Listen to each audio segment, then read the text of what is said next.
I'm with Suzanne Moore, who is an artist and a calligrapher on the St. John's Bible Project. Suzanne, tell me when you first began. When did you first start on the project? 2001 in the fall. Donald called in about September, October, and I came right after Thanksgiving. So it was what happened when you got that call? Were you elated, excited, looking forward to it? Well, the project had been underway for a while, so I was elated. However, at the time I had a full-time job, and my first response had to be no, which was not not a very happy day. So, but I told Donald that if there was some other way besides coming here for a longer period of time, which is what he first proposed, that some other way that I could work on it long distance, that I would be happy to do that. So, is that what happened? yes, looking at it. And did it work every time for you, or did you have to go back to Donald and say, this is what I like, you know, can you help here, or did you ever get stuck? The one that gave me the most trouble, I'm not a human figure painter, and I got assigned 2 assignments to do Naomi and Ruth together. Well, Naomi and Ruth together, I created an image where they're looking toward the horizon and you see them from the back. It's as, you know, you're watching them walk to this new horizon together.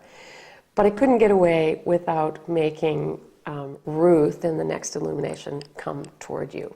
And at one point I designed a figure that you didn't see the head of. The head was kind of hiding up in the lettering, and Donald said, no, that's not going to fly. You got to paint this face. Oh dear. And I painted that same painting of that figure and that face more than probably all the other sketches I did put together for 13 pieces.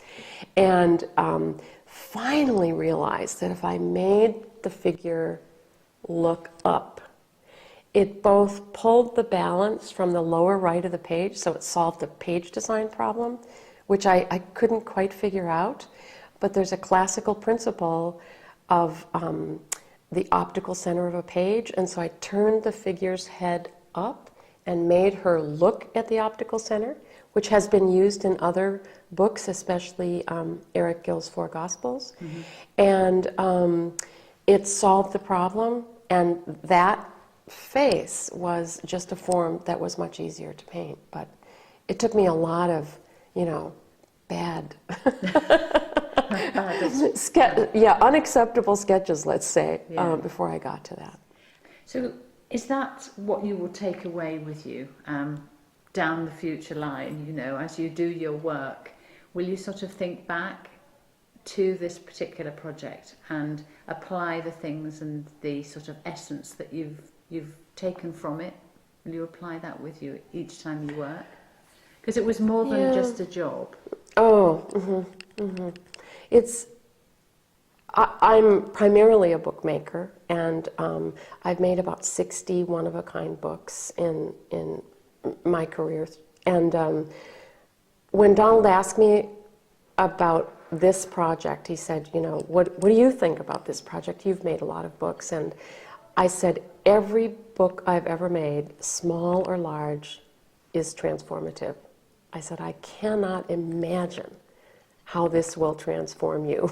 Because at the time, he was the primary person. He was going to do, you know, so much of the work, really, so much more than ended up. And, you know, we all got lucky to be involved. But at the time, he, I think, imagined that he would do so much more. So I think even as a very small player, you know, playing a small part, I was transformed, and certainly transformed by the connections, by being part of a group that creates a puzzle where all the pieces kind of fit, and or, you know, if you think of it as parts of music coming and going through space, being part of this community of people that no matter how close or far, you know, created this one object.